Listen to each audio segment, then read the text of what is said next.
கர்த்தராகிய இயேசு கிறிஸ்துவின் நாமத்திற்கு மகிமை உண்டாவதாக. கர்த்தருக்குள் பிரியமானவர்களே, இந்த நாளுக்கான சிந்தனை பகுதியை நாம் கொஞ்ச நேரம் எடுத்து சிந்திச்சு பார்க்கலாம். தேவன் மனுஷனை படைக்கும்போது ஆவி, ஆன்மா, சரீரம்னு ரொம்ப நேர்த்தியாக படைச்சிருக்கிறாரு. உலகத்தை படைச்ச தேவன் அதில் மனுஷனை உண்டாக்குனதுக்கு ரொம்ப உன்னதமான நோக்கம் ஒன்று இருந்துச்சு. ஆமாங்க, இந்த உலகத்தை ஆள்றதுக்குன்னே மனுஷனை உண்டாக்குனாருன்னு வேதம் சொல்லுது.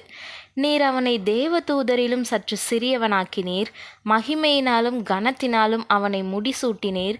உம்முடைய கரத்தின் கிரியைகளின் மேல் நீர் அவனுக்கு ஆளுகை தந்து சகலத்தையும் அவனுடைய பாதங்களுக்கு கீழ்ப்படுத்தினீர். ஆடு மாடுகள் எல்லாவற்றையும், காட்டு மிருகங்களையும், ஆகாயத்து பறவைகளையும், சமுத்திரத்து மச்சங்களையும், கடல்களில் சஞ்சரிக்கிறவைகளையும் அவனுடைய பாதங்களுக்கு கீழ்ப்படுத்தினீர்னு நமக்கு வேதம் சொல்லுது. ஆமாங்க, மனுஷனுக்கு எல்லாத்தையுமே ஆளக்கூடிய தன்மையை தேவன் கொடுத்தாரு.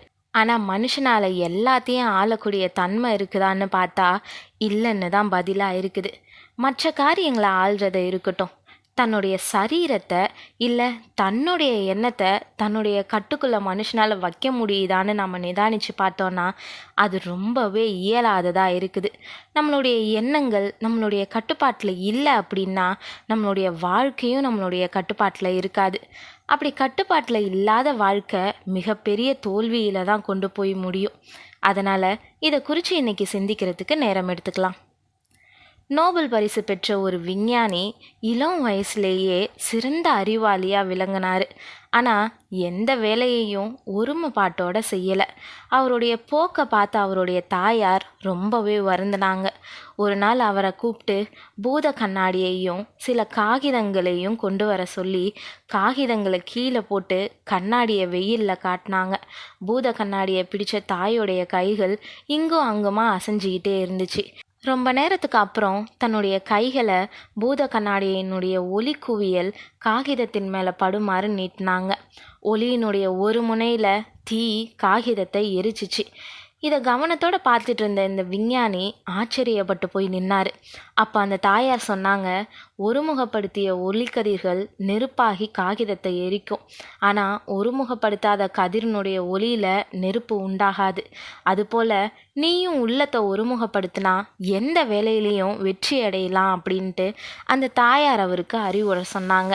இந்த விஞ்ஞானி தன்னுடைய மனசில் தாயாருடைய வார்த்தைகளை வச்சுக்கிட்டாரு. அன்னையிலிருந்து மன ஒருமைப்பாட்டோட தன்னுடைய செயல்களை செய்ய ஆரம்பித்தார்.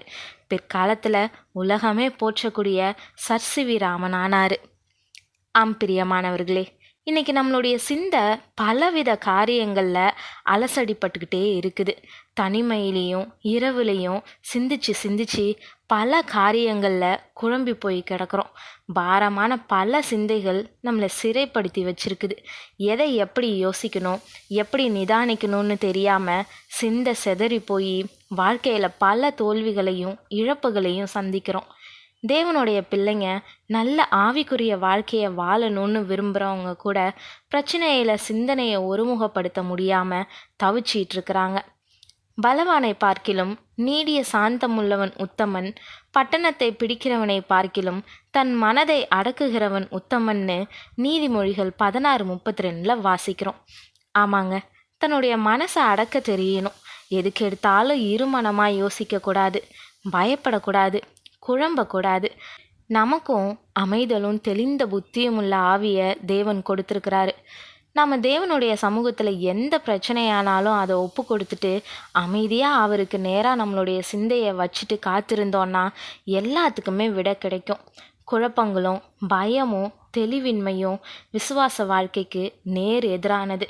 எதையும் ஜெயிக்கவும் எதையும் கட்டுப்படுத்தவும் நாம் திராணி உள்ளவங்கன்றதை நாம் அறிஞ்சுக்கணும். நம்ம யாருக்கும் இல்லை எதுக்கும் அடிமையானவங்க கிடையாது. நாம் தேவனால் விடுதலை பெற்றவங்க.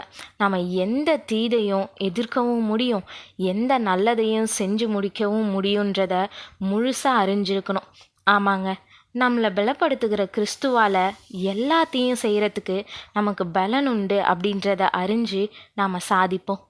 தேவன் தாமே உங்களுக்கு கிருபையும் தயையும் செய்வாராக. ஆமேன்.